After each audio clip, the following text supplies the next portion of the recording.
This is the Kospet Probe smartwatch. It's a really nice, thin, functional device that does a lot of interesting things. When you swipe over, you can check your messages. When you swipe down, you can go into Do Not Disturb, change your brightness level as desired, turn on a flashlight, and actually activate your whole app drawer here, which includes sporting activities that you can activate and run, do, swim, skip, all of that. A special breath process that will let you guide your breath over a set number of minutes and a set speed. It vibrates continuously on the inhale and no vibration on the exhale. Remote shutter capability, a nice big stopwatch is built into this one.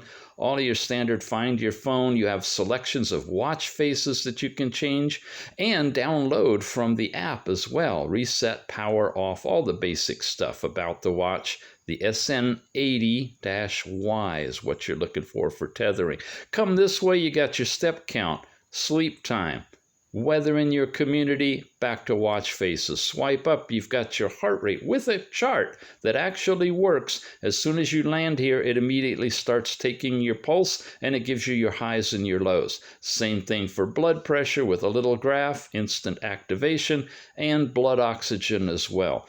By the way, blood oxygen and blood pressure can be done remotely from the app as well. You've got a music player in here, and when you go into more, you're back at the exact same place you were at when you touch that button there. So very convenient watch, easy to use. It's got this really nice two-tone band going on with it. It's got a really elegant carbon fiber type back. It's obviously Mr. Tick waterproof, and it's available right now. It's called the Kospet Probe. Check it out.